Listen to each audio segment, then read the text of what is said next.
Welcome back. I have labeled the functional groups as I had them labeled up here. So part B is complete. Part A is complete. Moving on to part C. To do part C properly, we have to understand the hybridization of each atom. Remember, hydrogen never hybridizes because it only has an s orbital available for bonding. Carbons, oxygens, nitrogens always hybridize to form bonds, according to the separ. Let's take it from the top. Here I have a carbon that has 3 sigma bonds and no lone pairs. Hold 3 fingers up, grab the hybridization that has 3 things in the name.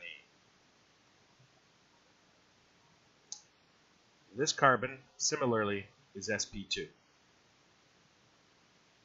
The carbon to the right has only 2 sigma bonds and no lone pairs.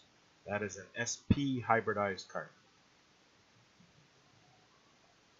The carbon to the right is similar to the other 2 sp2 hybridized carbons.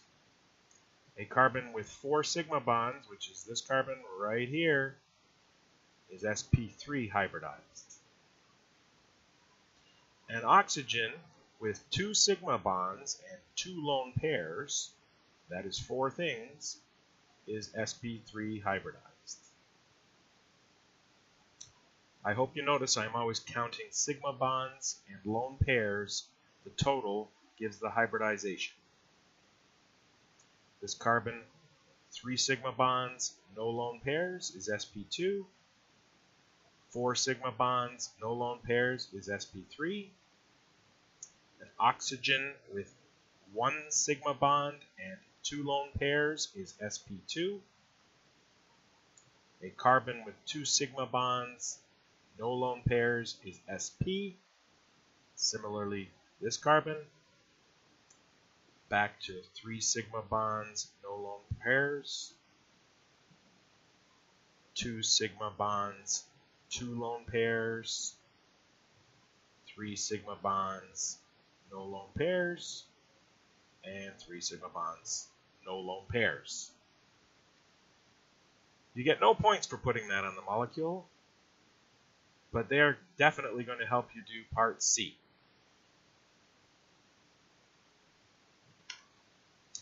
The first bond between any 2 atoms is always called a sigma bond.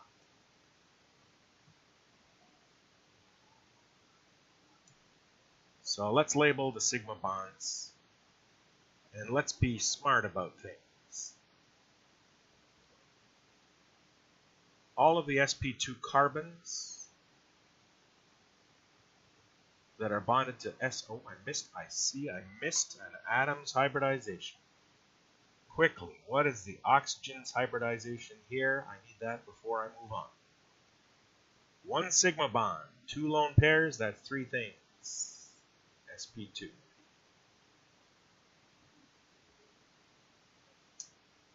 I'm going to label my bonds and then define the labels.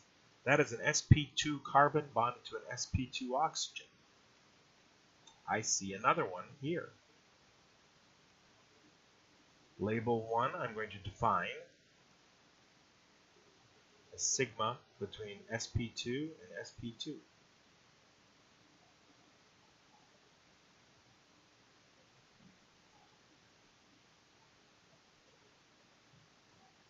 Do I see any other sp2 atoms bonded to sp2 atoms? I believe I do. And it doesn't have to be carbon bonded to oxygen. There's a carbon bonded to carbon, both being sp2. I believe I have all the sp2 combinations.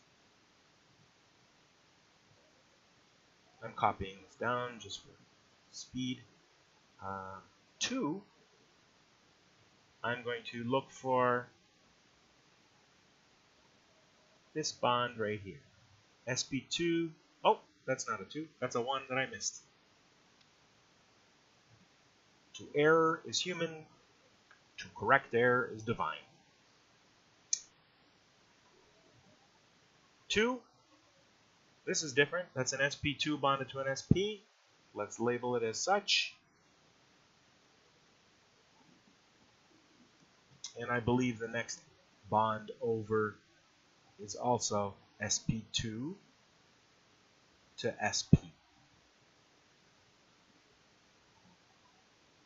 Molecules don't know direction, so you don't have to come up with a new label that says sigma sp-sp2. Time is money. I'm going to call this bond 3. I do not have a label that says a sigma bond between sp2 and sp3. So I'm going to make that label here. And then look for others that fit this category. sp2 to sp3, I see one there.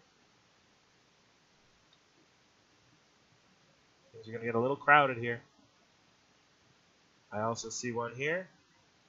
The oxygen being sp3, the carbon being sp2. And I'm looking around and I think I see one more. I may correct myself in the future. And I think I just did right here. sp2 to sp3. Very nice. I need every bond labeled by the time I've done this problem. Now, here, I see an sp3 bonded to an sp. I do not have a label for that yet. Call that 4.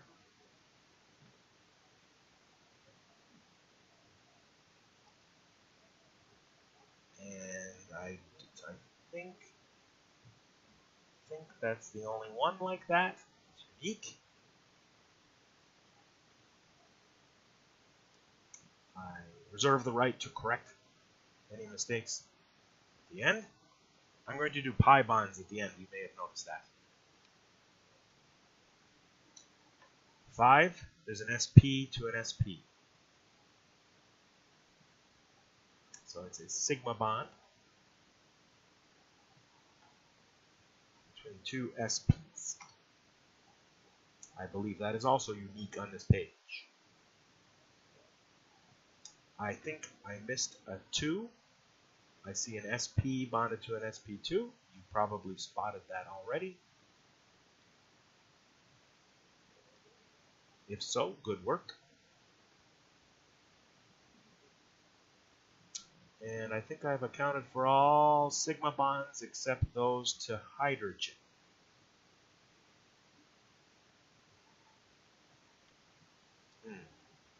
6. Recall, hydrogen does not have p orbitals, so hydrogen forms bonds using its s orbital. Do you see any sigma bonds to hydrogen that involve an sp2 atom as the other atom? And I do. I see these at the end here. And I see them here as well. And here. And here. And here.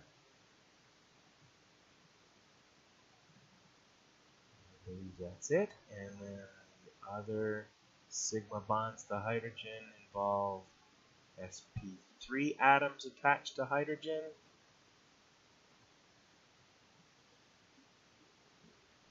See those. Quite a few locations. Okay, not as many as I thought. And I believe we are finished with all of the sigma bonds. Recall during lecture, pi bonds are made using p orbitals that were not used during the hybridization process. Also keep in mind, the p orbitals must match or else they do not overlap. So I'm going to label almost all of the pi's the same. I am not going to put an 8 there. Psych. Because you can only use a p orbital once from any given atom. Once you've used a p orbital, you cannot use it again. For example, this bond I labeled 8 is a pi bond between this py and this py. You cannot use this py to go to the right. You need a new p to make a new pi. I'm going to call that 9. I'm going to call 9 pi pz.